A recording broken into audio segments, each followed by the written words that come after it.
The title of this week's halacha shir is Animal Experimentation. It's a fascinating topic, and it's squarely related to this week's parasha, Parshas Noach. If you take a look at the first box, if you're listening online, please email me at j.golker@gmail.com. I'll send you the handout. The first box contains the source from the Gemara in Sanhedrin, Nun Tes Omid Beis. Says the Gemara over there, Amar Rav Yehuda Merav, Adam Harishon lo yehutah lebasar la'achila. Adam Harishon was a vegetarian. He was not allowed to eat meat. Tichsiv lochem yeh la'achla u'lechol chayas ha'aretz, i.e., all vegetation was there not only for Adam Harishon but for all animal kind as well, i.e. he was on the same level as them. V'lo chayas ha'aretz lochem, but he couldn't eat the actual animals themselves. But when, in the times of Noach, when that time came, Hitir lohem, it was allowed for Noach to eat meat. Shenema kayerek esiv nosati lochem eskol. Just like the vegetation is there for you to eat, so too the animals are there for you as well. Now, the question is, what does that mean? In what respect are they there for you? Certainly for eating, but it's more than that. We're allowed to use animals for transportation or to carry things for us. That's clear. What's not allowed, and that's also clear, is Sar Balei Chaim. The Gemara says in Bometzilam, based on the base, the second box, Omer Rava Tzar Balei Chaim D'Oraisa. So that is clear. What we're going to discuss today is animal experimentation. Where does that fit in? Is that allowed? Is that considered a tzorech for mankind or not? Now, let's just start with Tzar Balei Chaim. The source for Tzar Balei Chaim being D'Oraisa is a Machlokes Rishonim. Rashi says there, it's actually in a different place, in Shabbos, Kuf Chof Ches on the base, Tzar Balei Chaim, D'Oraisa Shnema Azov Ta'azov Imay. An animal is struggling with a heavy load, you have to help the animal unload to make sure it's not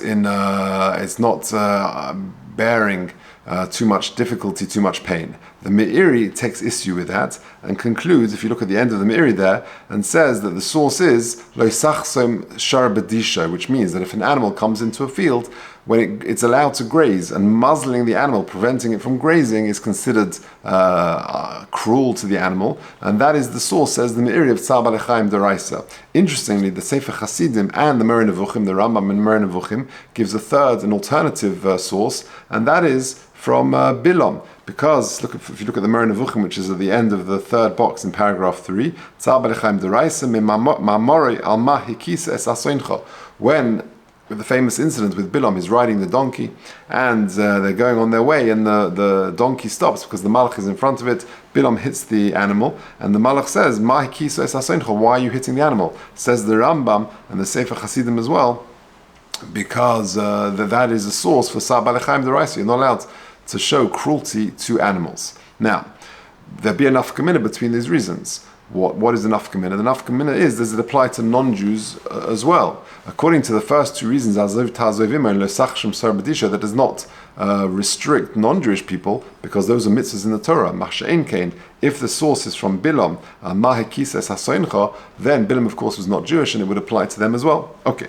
Now, if Tzar Balei Chaim is from the Torah, the question is, how can medicinal or other reasons override it? And that is really, the starting point is a Ramah in Shulchan Aruch in Even Ezer Siman Hey Seif Yudalet. The Ramah says over there as follows: Kol davar hatzorech l'refuah. This is box paragraph number 4. Kol davar hatzorech l'refuah. Anything which is needed for medical purposes, or indeed any other reason, less be'mishum esa Tzar Balei Chaim. There's no problem of Tzar Balei Chaim. Now the Ran asks the question over there. Vim toima. Sorry, this is the Ran in Bob Metzilam Gimel Amdalef. The Ran asks, Vim Tema, Kiven the Tzar Balei Chaim D'Oraisa, Bezokin v'ein lefi kvoide, lama in a parik mishum Tzar Balei Chaim. When it comes to, there is a heta of a zokin, v'ein lefi kvoide, if it's undignified and it's not in going with his the dignity accorded to this zokin, he is exempt from being pyrek, of unloading from the animal. But if Tzar Balei Chaim is D'Oraisa, why should that exclude him? After all, there is an issa to show cruelty to the animal.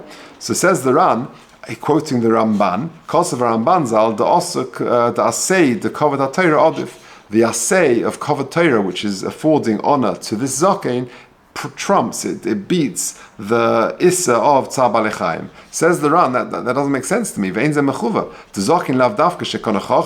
When it says a zoken over there, it doesn't necessarily only mean a Talmud Chacham, any other dignitary. You can have a dignitary who's not a Talmud Chacham necessarily. He's the mayor of the town or whoever it may be. Etc., etc. Ella, says the Ran, Kach nirli, the kimen tzar balechaim, hutzele tashmishin shal bnei Adam, kolshken lechveidan. B'shev val taiset the God of Kovod Abrius. Says the Ran, very interesting answer. You know why the medicinal or other reasons can override tzar balechaim, or specifically in his question, how come a zokin lefiv ein lefi kveidei, why is he exempt from being pyrek or from unloading the animal? Surely tzar balechaim, the Raisa, should trump that. The answer is Kovod Abrius, i.e., since Sar Balechaim is allowed for the tashmish of Bnei Adam, for human need, i.e. you're allowed to use the animal for transportation, to take you from place A to place B, or to carry things for you, or even to shech the animal, that you're allowed to eat the meat, or use the skin, the hides, etc., and that is the tashmish Bnei Adam, then kol shekain lechveidon, certainly if it's to honor the person, for example, it'd be embarrassing for the person, for this zokein, for this dignified person, to be involved in this menial type of work. So then, if you're allowed to use it generally for mankind, certainly if it is respect of the honor for a person, that would be sufficient. So therefore, Kovod Abrius explains why a zokein, which doesn't necessarily mean a Talmud Chacham, could be any dignitary, would be exempt from that. And that is the answer to the Ran's question. A similar reason is also given, interestingly, by the Das Kedoshim on the Yerushalmi. In other words, if the Torah, he says, prohibits plowing with an ox and a donkey together, it implicitly allows plowing with two oxen, despite the fact that plowing is hard work. So that's another source. So there we have that. So that's the starting point. Now, let's take a look at a Gemara in Chulin. Tzar Balechaim for financial benefit. In other words, are you allowed to cause or to use animals and cause them distress if it's just for a pure financial benefit for you? In other words, to eat the animal, we see the pasuk in this week, etc., mankind are allowed to use animal kinds. We know that there are 4 levels of the bria. You've got a doimim, an inanimate object. That's meant to be meshamish, it's meant to serve a tzomeach, the level above it, which means vegetation, things which grow. They've got some sort of chiyus. The next level is chai, which means a living animal, a living creature. So the tzomeach serves that. So animals can eat grass. And then the next level up is a medaber, a person who speaks, a human being. And a behemoth is meant to be meshamish, a human being. That is how HaKadosh Baruch Hu created the world. The question is, am I allowed to use it for things just for financial benefit, not just for eating or for transportation or for carrying or things like that? So the Gemara in Chulin tells me that I am. How so? Because the Gemara in Chulin, Pei Hei Amud Beis, tells us the following. Reb Chia nofele yaniva bekisne. The Reb Chia's flax was infested with worms. So also the Kami to Rabbi. He went to Rabbi Omalei. So Rabbi said to him, Shekoil oifa, take an oif, take a chicken, v'shechait al bubisa demaya, and shecht it, slaughter it over a bowl or a cup of water, and let the blood run down into the water, and then when the worms smell the blood, they'll go into the water and they'll leave your infested flax. So you see that I can take a chicken and I can shech the chicken in order to put its blood in water, and therefore the worms will smell the blood, and they will leave the flax that belongs to Reb Chia. So you see, for a pure financial benefit, you're allowed to kill. Tzar Balechaim is you're killing the animal, so it's definitely allowed. Now the question really is, what about excess cruelty? Well, what are the do's and what are the don'ts? So there's a fascinating Shulchan Aruch, and we're going to go to a shuv of the Shevet Halevi. The Ramah in Shulchan Aruch, we just quoted before, says, Kol davar hatzarich l'refuah l'shar dvarim, les be mishum tzar balechaim, les be mishum issa tzar balechaim. Anything which has a need for mankind, a benefit for mankind, whether it's medicinal or any other reason, there's no issue of tzar balechaim, v'lochein, and therefore says the Ramah, mutza limreit noitzos me'avozos chayz. You're allowed to pluck the feathers from a live goose, v'lek l'meichish mishum tzar balechaim, and there's no problem with tzar balechaim. But, concludes the Ramah, however, the minhag of the world is to hold back from doing this because it's considered like cruelty. In other words, technically speaking, you're allowed to do it. If there is a need for it, I need the feathers of this goose to sell them, as we've seen, financial benefit, or for whatever purpose, and I want to wear them, let's say. I'm allowed to do that. However, says the Ramah, there's no problem with Tzar Baalei. However, Ha'ilim Nimnoim, the world, the Jewish world, of course, refrains from doing it because it's achzorius. Interestingly, says the Gan in the Bia Hagra on this Shulchan Aruch, he says that the Makar is the famous case with Rabbi.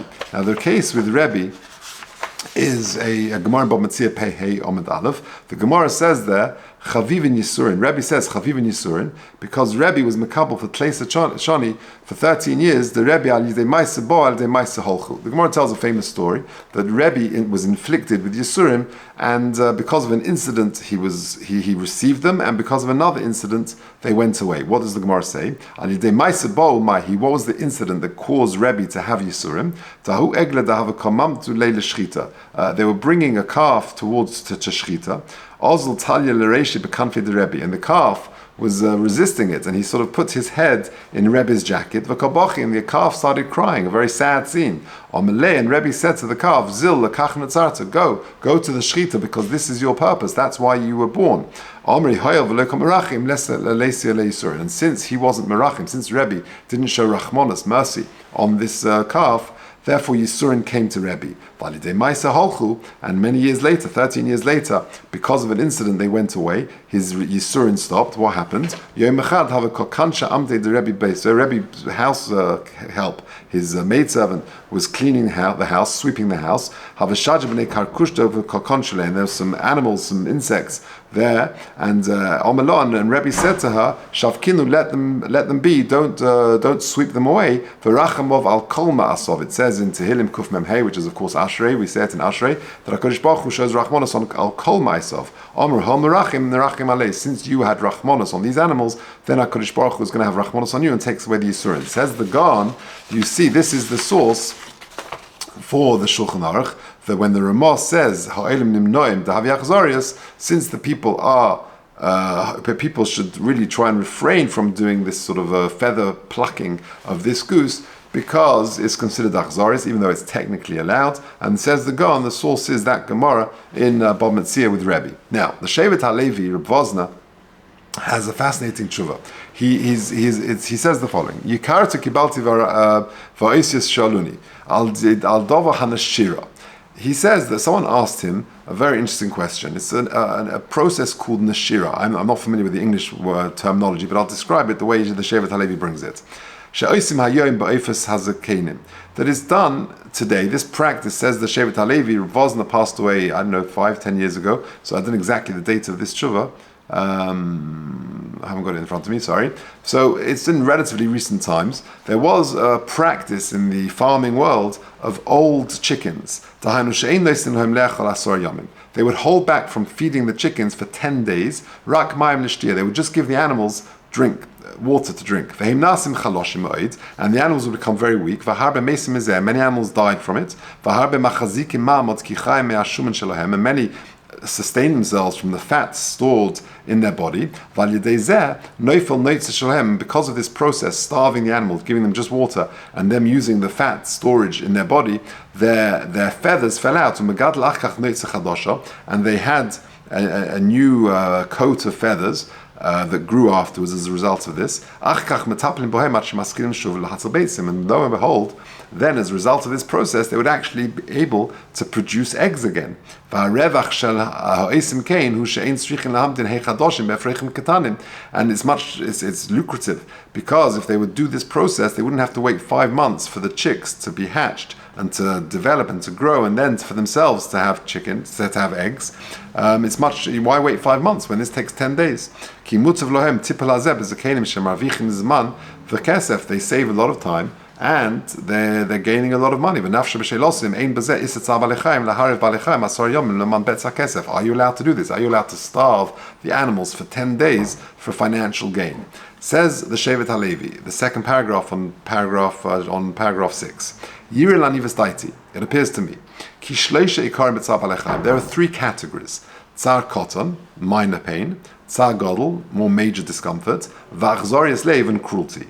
V'hinei, ein sofik, they had to go lo helich schreire gambish for revach moment ba'alma, ala behim mokum lemokum, v'mekedem hoyochim shavuos v'chadoshim. It's certainly allowed to use animals for transportation or to carry loads, and in days gone by, the animals would go for weeks and months on end. The camels, they would go away for a long time. However, says the Shevet HaLevi, "V'chol zeh b'tzar godel." That's only when it's a lot of distress. Shegam hu mutar l'tzorech kanal. That's when it's that's even though it incurs tzar godel. So now there's certainly category 1 of tzar cotton, and even tzar category 2 of a tzar godel, which causes a lot of discomfort. It would be mutter. So you're allowed to go on a camel ride and take it to travel a long distance and transport heavy loads for you because it's there to serve you. That's okay. That's considered within the realms of normal usage of an animal. However, the third category, achzorius, mufrezes, kagay nidin didan, in extreme cruelty, like in our situation, lahariv balichaim zman meruba, v'limno me'ochel, then that's not allowed. So the Shevet HaLevi distinguishes between Tsar Godel, which is allowed, that's normal function usage of the animal, and sort of bizarre cruelty, that is certainly not allowed. There is a famous tshuva of the Noda B'Yehuda. We have to mention it when we're talking about animals, cruelty to animals. In Madura Tanina, in Yerideh Siman Yud, famous tshuva of the Noda B'Yehuda. I've just extracted the key points, but if you take a look at paragraph 7, he says this, V'sheresh she'losei. This is the source of the concise question. Ish echod asher zocho Hashem b'nachlo rechova. There was a man who had large estates. V'yesh le'kfarim v'yaris, he had large swathes of land and of forests. Asher b'yaris timresh kochayose yar. And in the forest there are all types of livestock. Im mutulei leilech ba'atzmei liris bekones shreifa lotzut sayid. Is it allowed for him to go hunting in his own pastures, in his own fields and lands and forests? Or is there a problem of tzar balechaim or bal tashchis, of wanton destruction? Next paragraph. Kol dova, says the Noda B'Yehuda, Kol dova sheyesh b'tzorich laha'adam les be'mishum tzar balechaim. If there is a human need for the usage of the animal, there's no problem of tzar balechaim. And the real tzar balechaim is to be cruel or to cause distress to the animal and leave the animal alive. But to kill animals, there's no tzar balechaim in the actual killing of the animal. And therefore there's no problem with tzar balechaim if you hunt an animal and the arrow goes into the animal and kills it. That's just killing the animal. That's not tzar balechaim. Tzar balechaim is causing distress to a live animal, says the Noda B'Yehuda. Umishum bal tashchis, in regards to the possible prohibition of bal tashchis, vaday leka, there's no problem there. You're benefiting because you kill the animal. You'll use the hide, and it's not wanton destruction. That's not a problem. So says the Noda B'Yehuda, from a halachic technical point of view, there's no tzar balechaim and there's no bal tashchis with hunting. Says the Noda B'Yehuda, however, in the final paragraph. However, v'hinei, ad kei dibarnu mitzat hadin. Till now, I'm just talking about the strict letter of the law. But I'm perplexed about the actual question. You haven't got very good precedents as to hunters in the Torah. You've got Nimrod and you've got Esau. No two not particularly illustrious precedents for you. And it's not the way of Avram, Yitzchak, and Yaakov and their descendants for us to do this practice, to hunt. How on earth could a Jewish person kill animals for no need, just for pleasure, to go out hunting? To pass his time, and furthermore, it's dangerous. Maybe the deer is not in front of you, it's behind you, and you're involved in an activity which is somewhat dangerous. So the Noda B'Yehuda says, fascinatingly, that there's no problem with tzad hadin of tzar balechaim or of bal tashchis, but he doesn't recommend it at all, and he thinks it's bizarre and not a Jewish thing to do. And that's the famous Noda B'Yehuda with regard to hunting. Let's now turn to more contemporary poskim and turn to the question at hand about animal experimentation. One of the first poskim to be asked about animal experimentation was the Shvus Yaakov, Rabbi Yaakov Reicher. He was born in Prague in 1670, and he was the Rav in Prague and also in various communities in Germany, in Worms and in Metz, and he died in 1733. So it's going back a long way. So if you look at the paragraph 8, Hine, Nishalti, miroife echad. I was asked by a certain doctor, Mumcha, who, and he gives the name, are you allowed to kill a non-kosher animal, kelev, a chatul, a dog, or a cat, because it's not a tried and tested remedy, human cure. You've got some sort of potion, some sort of medicine. You don't want to try it out on a human being because it's never been tried before. Can you try it out on a dog or a cat or some other behemoth tameya? Says the Shus Yaakov, Aval vaday lahalacha lemaisa nearly borrow commercial kasafti. The ein chashash is about tashkis or tzar balechaim. There's no problem about tashkis tzar balechaim. Kol sheyesh lo tzarich umut lasos. Whenever there's a human need for it, no problem, and you're allowed to do it. Afilu lechatchila. However, shesim haramah, what the Ramah I quoted earlier, that hainu. That the Olim refrain from doing it. However, you can distinguish that case of plucking out feathers, which is of course painful for the animal, and feeding the animal some sort of potion which may cause illness or may cause death. Nearly poshet the inkan chashash is of afil midas chasidus. Nearly, and therefore says the Shus Yaakov, I'm okay with it. Animal experimentation is fine, and even according to the midas chasidus, that the Ramah says that ha'elim nimnoim mizeh. What's the lashon of the Ramah? The lashon of the Ramah is, that mikol makom ha'elim nimnoim dahavi achzarius, but people refrain from plucking the feathers because it's cruel. Feeding them a potion, giving them some sort of liquid or some sort of medicine as a trial to see if it's dangerous or not, that's okay, because at worst it's going to be grom and it's going to cause illness or death. That would be okay. It's not causing them pain right now from my immediate action. And therefore the Shvus Yaakov permits it. Now, there is a famous tshuva of Rav Moshe. If you look in Choshen Mishpat, in Chelik Beis, in Igros Moshe, and in Siman Mem Zayin, he says some very interesting things. Hine. If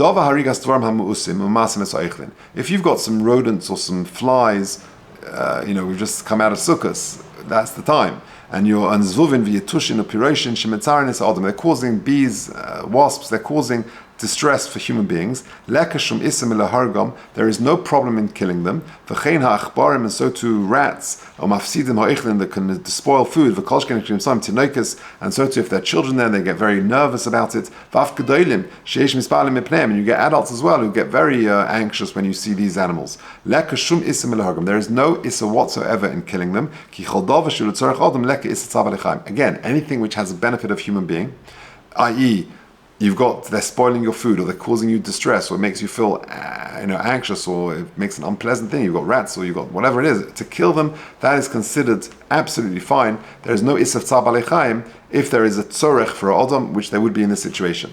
Aval, but an important caveat by Rav Moshe. Mikol makom im efshe toiv shelo yagam biyadav. If possible, do it indirectly. Don't do it directly with your hands, mamish. Alidei hanochas dover lehargam me'achat techazinim, as we see. Techashe'is odom ma'isa achzorius. When a person does a cruel act, the ritzicha afilu le'elu shemechuyavin lehargam alidei chiyuv psak din Sanhedrin ki nidachas. For example, sometimes you have to. For example, nidachas, if the majority of a city is worshipping Avodah Zarah, the halacha is, the Torah says, you've got to destroy that city. And yet the Torah gives a haftacha sheyitin rachamim, and so too in other situations, HaKadosh Baruch Hu gives rachamim to the person who carries out the mitzvah of the Torah to destroy the Nidachas. So therefore, you see that if you can squat the flies or kill the rodents indirectly by putting out traps or putting out that blue light, which is like and attracts them and then zaps them and kills them, that is much preferred than taking a paper or some sort of swatter and just swatting the flies. But a sheichet, where you're doing a mitzvah of shechting and feeding, the Jewish people, then that itself, that ma'aseh mitzvah, will ensure that the midas achzoris won't take on. Just just to give an analogy, the famous line of Golker, the first female prime minister of Israel, she once said that I can forgive the Arabs for killing our boys, Israeli chayalim, but I can't forgive the Arabs for making our boys kill the Arabs in battle. Why? Because it changes the psyche of a person. It creates and instills a certain akhzari, a certain cruelty if you're forced to kill other people. That's what Ramesh is saying over here. And therefore, if you can, if possible, you're allowed, it's permitted to kill insects of any sort, but if possible, it's better to do it indirectly due to the negative effect on you. Now, let's finish off with another famous tshuva of Ramosha. Ramosha is dealing, and this is in Even O'ezah Chelik Dalet Siman Sadi Beis, an unbelievable tshuva. He's talking about a practice of terrible living conditions of livestock, of animals, and injecting them with chemicals so that the meat becomes white and not red. Now, this, of course, is a farce undertaken by farmers to avoid a poor demand for red meat. People nowadays, are refraining from eating red meat. It's considered unhealthy. So there was a practice to inject the animals with chemicals to make the meat appear white and not red, and it will be sold as such. Ramosha explains that Tzar Balei Chaim is only not a problem for normal use of animals. So let's take a look at the Ramosha inside. Not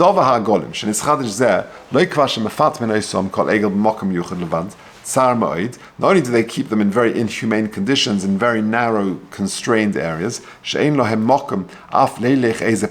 got room to even move a few steps. They're not feeding them properly. They're not having their mother's milk in any way. And they're giving them sort of fatty liquids to drink. The animals don't enjoy them. They get ill and they need medication. And only about 15 out of 100 survive this. And some sheikhtim say it's slightly more. A person, we should not do this. To keep the animals in such inhumane conditions is wrong. And people should not eat animals that have been forced and living in these very inhumane conditions. And even if you've checked all the animals and the animals are strictly kosher, but it's wrong to keep them in these inhumane conditions. Okay. Now, the people who are actually doing it, who are keeping animals in this condition and are behaving with the animals in this way, it's cruelty and they're over the is of Tzar Balei Chaim. But when do we say that you're allowed to do things to the animal which there is a benefit for humankind? That's only you're allowed to shech them, you're allowed to work the animals, they can plow your field for you, and they can carry your they can carry your packages for you, but to cause them unnecessary distress, that is prohibited, even if it's for a lot of financial gain. To kill the animal for no reason because you're a bit angry, that's certainly wrong. Even if you get paid for it, you're not allowed to pay you can't kill an animal just because you're getting paid for it. That's the financial benefit we mentioned before. That doesn't justify this. You're allowed to get benefit from the animal, but not in an inhumane way. And therefore, Ramesha says that Tzar Balei Chaim is only not a problem when it's for normal use of the animal. But if the normal way of treating the animal, if it's not the normal way of treating the animal, then it's going to be prohibited, and you've got a problem with Tzar Balei Chaim. Now, this opens a bit of a Pandora's box, because what are the gedarim of this? What about new creams tested on animals for cosmetic benefit? Is that allowed? Where do you draw the line with medical research? So what's clear, what emerges from this whole topic, this very interesting topic, is this. Let's just summarize it, and then we'll sort of come to some conclusions. The topic is related to this week's Sedra because Adam Arishon was a vegetarian. He was on the same level playing field as other animals, that they could only eat vegetation. However, when Noach came out of the Teva, he was told that you can eat everything. And just like you could eat vegetation till now, you're allowed to eat chayas haaretz, all animal kinds. And therefore, there is no problem to eat, from a Jewish point of view, to eat animals would be certainly okay. There is a prohibition of Tzar Balei Chaim. It's Deraisa, the Gemara in Bava Metzia says. We saw Machlokus Rishonim what the source is for it. Rashi says Azov Ta'azov Imay. The Meiri says Lo Sachsam Sher Badishay. And the Rambam and the Sefer Hasidim say the source is from Bilam.